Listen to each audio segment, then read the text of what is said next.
Hey, Dan Meyer here, and I want to share with you today some onboarding tips to work effectively with your virtual assistant. And what this means is basically when you hire a virtual assistant or you're paired with a virtual assistant, you need to think about how to onboard them into your business. So basically, you're going to create a way to, in a sense, give them a plug into your brain to help them understand how you think about your business so they can begin to think about it the same way. Because when you hire a virtual assistant, you shouldn't just be hiring someone to do some tasks to get things off your plate. You should be hiring a right hand, someone who's going to help you be able to grow your business. This is how I grew my first business, how I was able to launch multiple businesses, and how I've helped multiple clients. I went from myself to having a team of almost 100 people.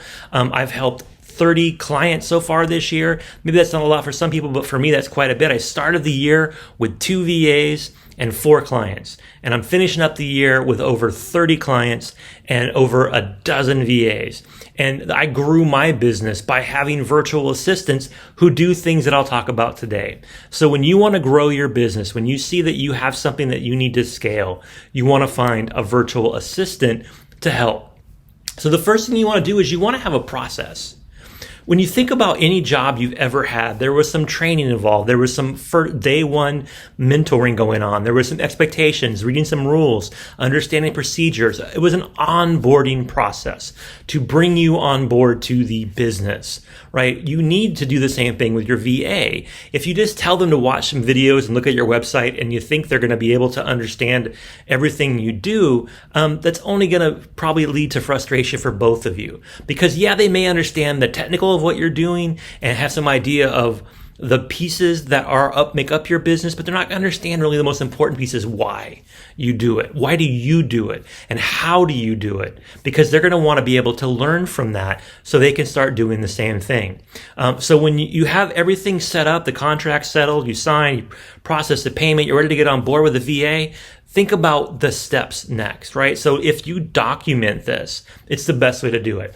Step 1, step 2, step 3, step 4, the things you're going to train them on, the skill sets you're going to help them figure out how to start using, the things that you need off your to-do list, you should document them.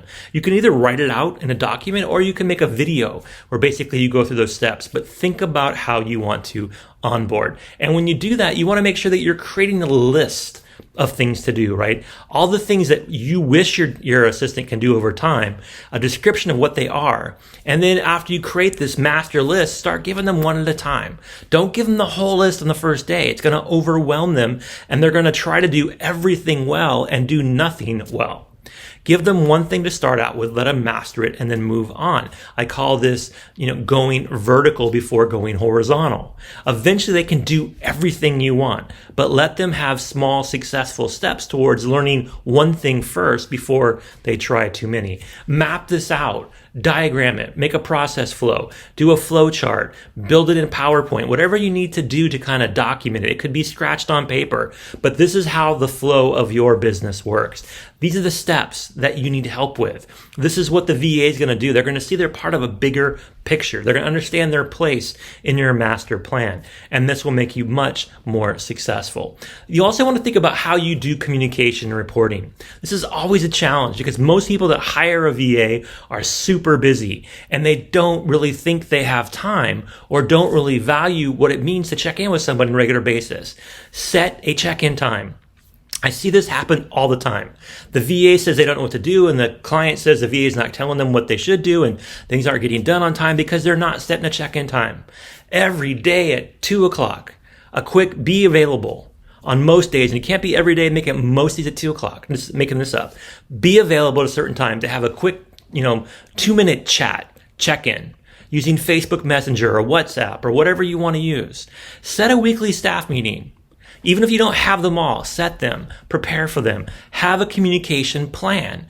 Communication's got to go both ways. And when you hire a VA, they're going to want to impress you and they're going to want to work hard for you and they're going to be afraid a little bit of throwing things out there that may be critical of what you're doing, or they don't want to tell you that your training you gave them wasn't enough for them to understand. So yes, everyone wants a go-getter who will go out there and do stuff independently, but you don't get that way overnight. You have to set people up for that success by communicating and by building a reporting structure. When you do that, when you have the basic reporting, you start doing communication, you use some kind of project management tool. Doesn't matter if it's Trello or Asana or Monday or just a Google Sheet.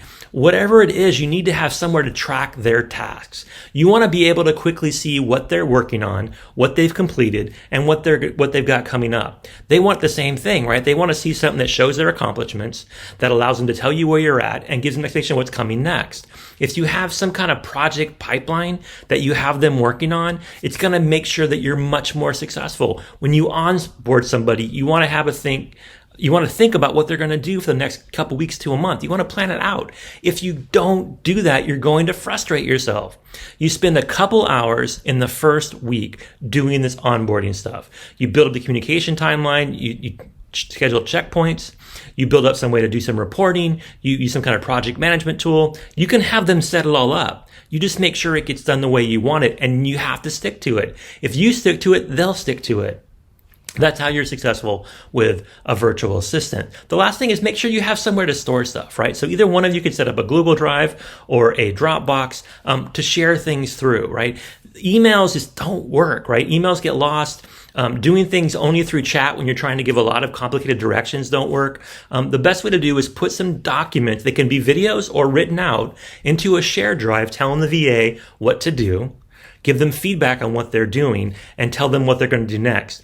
Allow them to do the same thing, to give you feedback on, yes, I got it. I'm not sure how to do this. Can you give me some feedback? What do you think about this? Eventually, they're not going to be needed you to talk to them every day. Eventually, they're going to get really good and be able to be very independent and free you up and be that right hand of your business.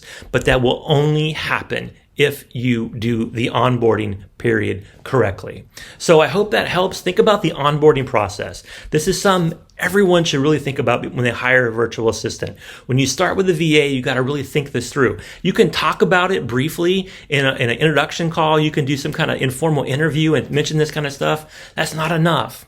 You has to make it part of your day, and it has to become part of their day. And it takes some effort. Again, a couple hours during the first week, an hour or two the second week. And before you know it, you'll be meeting maybe once a week, sometimes even less, and they'll be running independently.